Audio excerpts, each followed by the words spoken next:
Hey guys, welcome back to Planet Mithril. Today we have a new unboxing and review for you. We are super excited, so excited, because finally Star Wars Shatterpoint has dropped. This is something that I've been waiting for so long, you have no idea. The models look so damn cool, the rules mechanic is brand new and something completely different, and I just need my Star Wars fix. But yes, here it is. Star Wars Shatterpoint, and it is a huge box. Look at that, that's actually probably about as big as my head.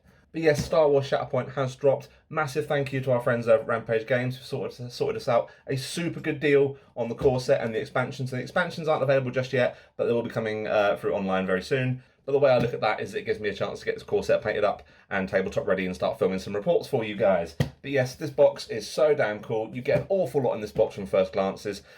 We have a dedicated UK Shatterpoint Discord server. Please head over there and join in the community. We're trying to build a hub for all things hobby. Over there for Shatterpoint. The link is in the description below.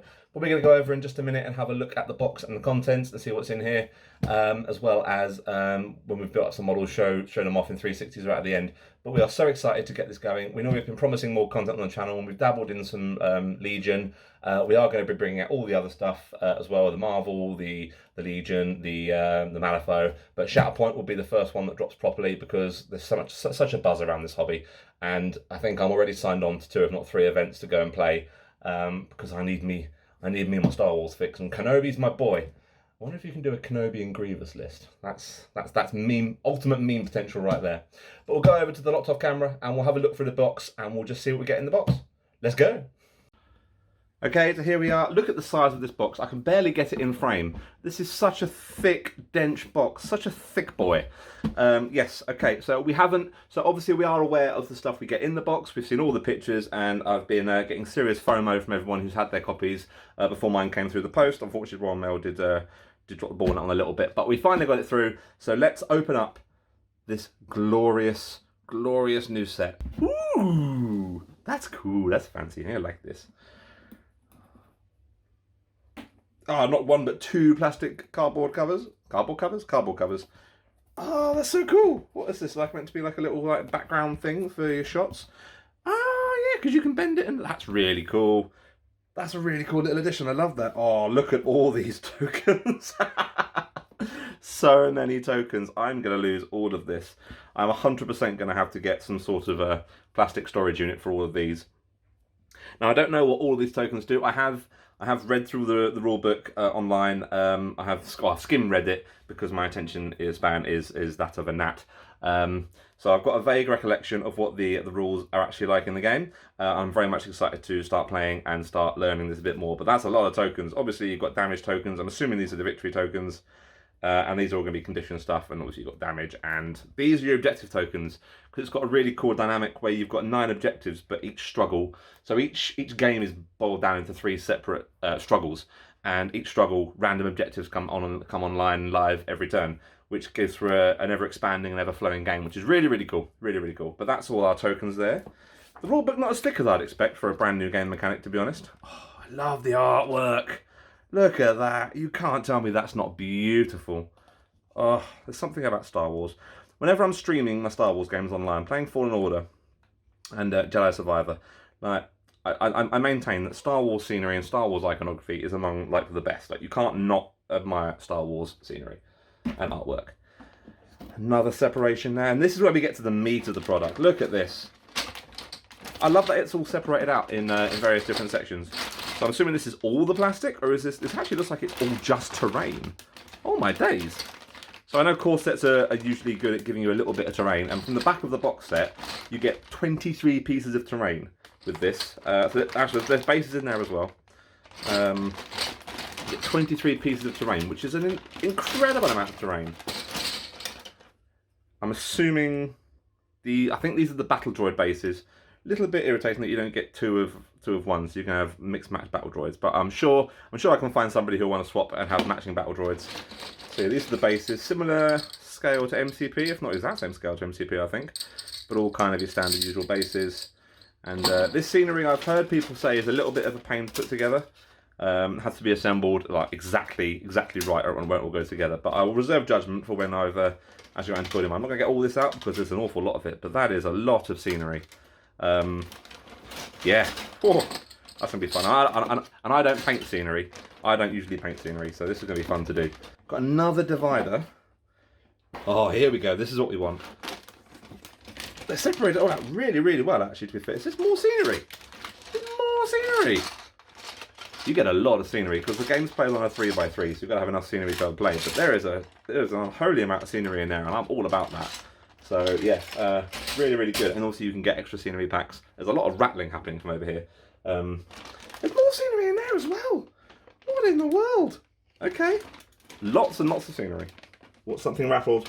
Something went ding-a-ling-a-ling-a-ling. Uh-oh.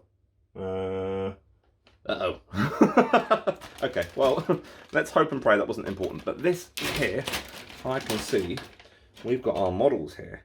So this sprue looks like we've got Sarge Ventress down the bottom right here. Is that Rex there? It looks like Rex with helmeted and unhelmeted variant, which is pretty cool. There we go. No, that's Anakin there. I saw a lightsaber and assumed it was Maul. There's Maul there, double blade there. The sprue allocation pretty good. I would have thought it would have been maybe good guys on one, bad guys on another. But I suppose maybe they tried to separate it out as best they can. So you've got the relevant characters on which each sprue. You've got Maul there. So you've got, I think, Bo-Katan here.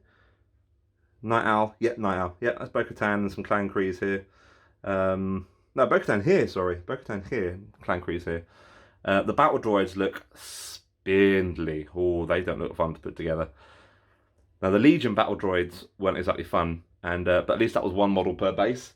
I have heard a lot of people say that the battle droids are a bit of a nightmare for Shatterpoint, so I'm really looking forward to doing that one. But otherwise, everything seems to be in between 6 to 10 parts, and doesn't look too complex to put together, which I'm all about, because my attention span and these sausage fingers don't do very well with big spindly, very small spindly model pieces. You probably might argue I'm in the wrong job, but the sausage fingers always work eventually. So we've got there, and then we've got here. Who have we got here? Gar Saxon. You can tell from the rifle there. Who is it? Is that Kalani? Kalani down here, bottom right. Mando. More battle droids. Ahsoka here. Yeah, Ahsoka here. You can tell you've got the Leku there. The 501st Troopers there. It's not often I'm used to seeing literally just 2 sprues of models and about. Hang on. So you've got 2 sprues of models, and then we've got, because even in there there's more the big plates and big wall sets of scenery, but there's about 15, 16 sprues of scenery. So they are really going to support the hell out of this when it comes to scenery, which is awesome. I'm all about that noise. But these are beautiful models, Marvel Crisis scale, I believe, that kind of similar scale, and all just really characterful. There's not been a single model I think I've seen in pre-release or pre-order or on leaks online where I haven't been like, yeah, that model is gorgeous. That perfectly captures the character. And I'm more particularly excited for Grievous and Kenobi myself, I must say, because those 2 models are just mwah, chef's kiss. But that's all our character models there. We'll go through and build those in a minute and show them off in 360 soon. And I believe under here we have all of our extra little bits. So we've got, there's our struggle counter. Yeah, the idea is to get your struggle counter to one end or another, and then you'll get momentum tokens in there, which will make your scoring easier per struggle. We will, of course, go through an easier how to play when we get around to that. This is just an unboxing. That's a cool little mechanic. Nice and simple. The dice are really nice. I do enjoy the dice. Not 100% sure what each symbol means here yet, but again, we'll get around to learn that as well. Got enough dice there, I think, to play a game comfortably. I definitely need to get on some more dice, though, because in the grand scheme of things, this will not be enough. And oh, hang on, there we go. So there's our little struggle cube there. I'm going to lose these so quickly. So these sit just on the struggle counter. Oh, he says already dropping the box. Bag, even. Yeah, so your little struggle counter, which has to be a clear one, doesn't it? It can't be any other colour. I'm definitely going to lose this. But yeah, the struggle counter goes in the middle and then you move it up and down depending on how many points you score. And these momentum tokens go either side when you get that in-game. So let's put that and make sure that's sealed. Not going to fall out. I was waiting for the explosion of struggle counters and momentum there. And then we have our lovely cards. These are also quite big. These are bigger than I thought they were going to be, to be honest. I don't know what size I was kind of expecting. Okay, right. So we've got our... These, I'm presuming, let's do this bit by bit. So these, I'm presuming, are our struggle counters, struggle cards. Yeah, so you can see you've got, I'm not quite sure what that is. I'm sure I'll learn this eventually, but so I'm assuming they're numbered, so 1, 2, 3. So these are your starting struggles, which is where the objectives will tend to line up. You see they've got a grid of 9, and then each objective will change based on how the scenario has been played. And I'm assuming it does a similar thing. I don't really know what the dice symbols are relevant for, but again, I'm sure we'll go into that as and when we get around to playing.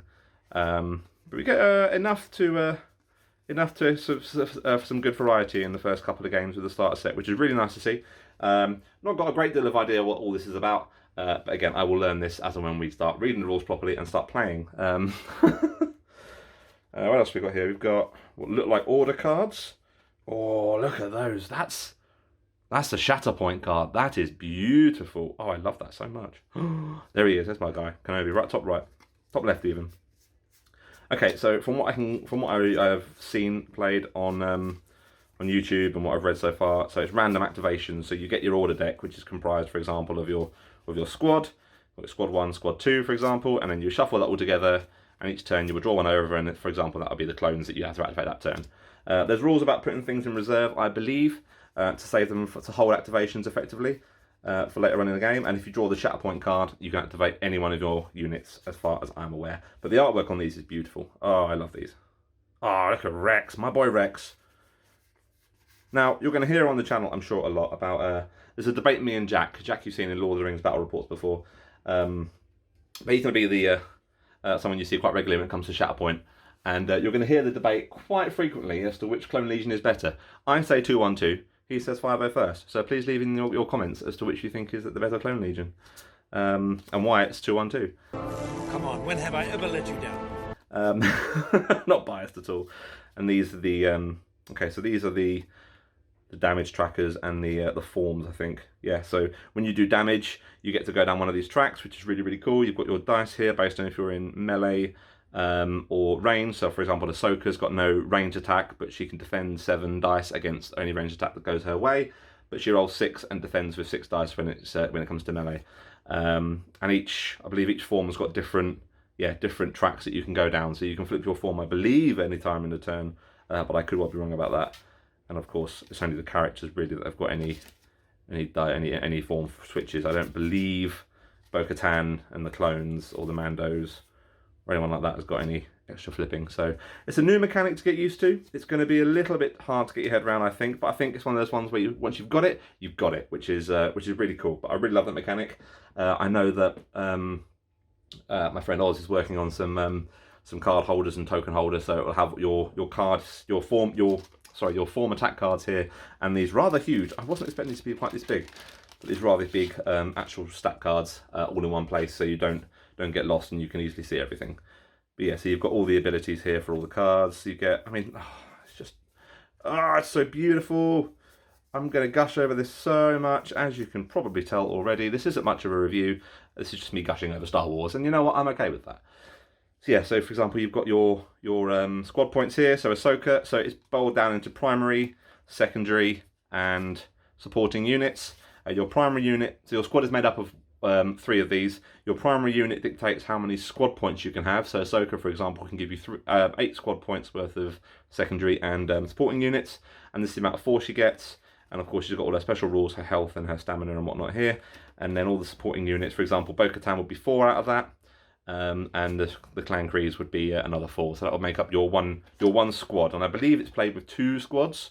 So for the starter box, you get Ahsoka, Clan Kreese, and Bo-Katan, Anakin, Captain Rex, and 501st Clone Troopers, and then you get Maul with Gar Saxon and the Mandalorian Super Commandos, and Asajj Ventress with Kalani and Battle Droids. So there's a lot of variation there for the first couple of games, and with the changing and the variation in the rules cards here, the mission cards here, you're going to get a good few different games out of this before anything else comes out. Well, that's a look at what's actually in the box. I'm pretty sure I've gabbed on for about 15 minutes here, and all I've done is gush over it. But that's what these videos are all about, right? So but we're going to get to building some of these models now, and we'll give you a 360 of some of them, and then we'll give you our final thoughts once we've done that. So yeah, let's get some glue on these bad boys and get them built up. Let's go! So here we have General Anakin Skywalker in a suitably heroic pose, lightsaber ready to strike, and out ready to pounce on some unsuspecting clankers. What I will say with all these models, surprisingly, is that there's not been a great deal of mold lines. The ones that have been there have been fairly tricky to get rid of, but overall, not as taxing as some miniature games that I've played. But this was 4 or 5 pieces, fairly simple to put together, and really striking of the character. And moving on to Ahsoka, the only real complicated bit with this was the Leku, which came in 3 separate pieces, the back piece and then the 2 halves of the head, which was maybe a little bit unnecessary. Big shout out to these lightsabers as well. I did unfortunately snap one of the lightsabers, and I don't necessarily think you can actually see where I had to join it back together. I'll let you eagle-eyed viewers be the judge of that though. You have Captain Rex and the 501st clones. Again, lots of really lovely like flat paneling to get rid of any mold lines. The only tricky ones really was the curvature of the helmet, but overall that wasn't the end of the world. And yeah, they've come out really nice. And the only thing bad about these models is that you have to enjoy painting white, or at least paint white, which no one ever likes doing. And then Bo-Katan and Clan Kryze. Now these did have some quite iffy mold lines, particularly in the grooves of the smoke jets coming out of the jetpacks, because it's all raised and fairly circular and bobbly, but also down the side of the helmet where the targeting antenna comes up. That's a little bit hard to get to. Moving to Separatists, we have Lord Maul, who is just such a beautiful model, such a striking and imposing model. Mold line clean the lightsaber. You'd think with a lightsaber this big and this thin, it would be a nightmare, but mold line cleaner got up and down that no problem, and everything else was a dream to get done. Even on the robot legs, there wasn't a great deal they'd clean up, which was really good.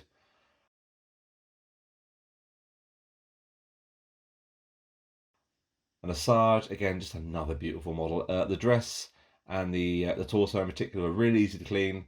Again, large flat paneling on the dress, and everything else has been fairly simple. Just again, the curvature of that really smooth head is something you want to make sure you get the mold lines off. So just take a bit more time around that, but otherwise not a problem in the slightest. Now, these guys, however, these cause a problem. Not only were the battle droids super spindly to put together, mold lines in the worst possible places, under the heads, under joins, not the best in the world. Kalani was a little bit iffy to put together. I wasn't sure if that swanky little hip thrust he's got was meant to be there. Turns out with the instructions I had to look up for, he is supposed to be a little bit swaggery. So just bear that in mind when you're building. It's not meant to be straight-legged, but these were a bit of a pain compared to everything else. And then we have the Gar Saxon model and the Mandalorian Super Commandos. Again, same kind of issue as we had with Clan Kryze, but otherwise nothing too bad here, and just some beautiful models overall. I think the only one that really lets them down is the kneeling one, only because it hasn't got as much going on as the other 2 models do in the set. But overall, just absolutely beautiful. And of course, we can't have a little look at the box and the models and not show off the terrain we get in the box. You guys saw all those amazing amount of sprues that we had in the box. This is what you get when you build them all together, and there's plenty of flexibility here to customize them how you wish. There's various antenna dishes and signal towers which you can add to the sides of the tower units here. As you've got there, you can see we've got the signal tower and a ladder, which has unfortunately broken, but we can fix that fairly easily compared to the other tower which has got nothing on it, just ladders. And yeah, these bridge sections, you can build these as long or as short as you want. We went for 2 fairly mid-sized ones and 1 slightly longer one to give a little bit more of flexibility in regard to tabletop terrain positioning there. But this terrain is just absolutely beautiful. And to be fair, like, probably less than you think you get when you look at the sprues, but enough that you can play this on a 3x3 board and be super comfortable with the amount of terrain on there. We have now, of course, played some games, and Jack brought around his set. And there's some pictures coming up now where you can see how 2 boxes of this just completely fill out a board and look absolutely phenomenal on the table. You get enough ladders to make various ingress points around bits of terrain as well. So you've got the flexibility there, enough little scatter terrain to make a difference. And the best thing, the absolute best thing, look at the little loft cat on the R2 unit. Oh my days, it's so cute. But yeah, so this is the only bit I'm probably looking forward to painting because I just don't paint terrain. But the terrain itself is absolutely beautiful, and yeah, genuinely not so bad, not as bad as you put together as you'd think.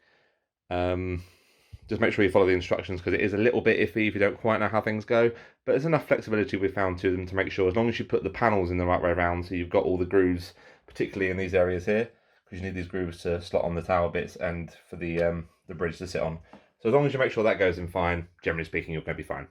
But yeah, so that's everything, and we'll go back for our final thoughts on Star Wars Shatterpoint. What I will say is that now all the stuff's out of it, it's a much lighter box. Yeah, so that is our review and unboxing of Star Wars Shatterpoint. I know it's been a bit of a longer review video than we usually do, but there's been so much in this box to go through and wanted to really show off all the sculpts and get as much detail as we could at the time. Yes, I'm in a different t-shirt as well, by the way. Yes, this has been filmed a few days after the first unboxing. We have played some games now, and I can quite safely say that all those things I was unsure about when unboxing originally, fairly clear. There's some things in the rulebook that aren't very clear at all. There's some questions we have, and we're going to get answered on our Discord to just get clarification there. As typical with new games, obviously they try their best, but they can't cover absolutely everything, and there's things that will get left out. But there's definitely some things that need to be clarified. But again, that's not the end of the world, right? So there's enough forums, enough people playing, and AMG are generally pretty good at getting back for rules, queries, and erratas. There's already been one errata come out, and it's only been out a few weeks. Which is really good. They're really putting a lot of support and a lot of effort behind driving this, which is great to see, because that's what you want from a game, right? You want to make sure you've got the models to give enough flexibility to play the game and get some variation out of the scenarios, but also not at the point of which, like, you don't feel you can paint them or get them all, you know, I don't know. I know when Legion first started, like, the release schedule for that was grim, and when things did come out, you couldn't get all of them for months because everyone just pre-ordered them because there was nothing coming out. So it's good to know that they've got a good variety of characters coming out, loads more stuff coming out: Grievous, Luminara, Mace Windu, Amidala, I think is one of them. We've got the Inquisitors and the Ben Kenobi and Vader set. I want it all. I want it all. I'm gonna get it all. But yeah, so that's our look at Star Wars Shatterpoint. I hope you guys enjoyed. Again, massive thank you to Oz at Rampage Games, a very good friend of ours, for sorting us out a super good deal on this set, and everything is done there for us. Thank you once again. Huge shout out there. But yeah, so you'll be seeing painting tutorials and battle reports when things are painted. Battle reports won't come out for a little while because we want to get stuff painted first. But we're hoping to have Anakin Skywalker out on Saturday as our first Shatterpoint paint tutorial. But I hope you guys enjoyed today's video. Take care, guys. And as always, happy hobbying. Bye, guys. Bye-bye.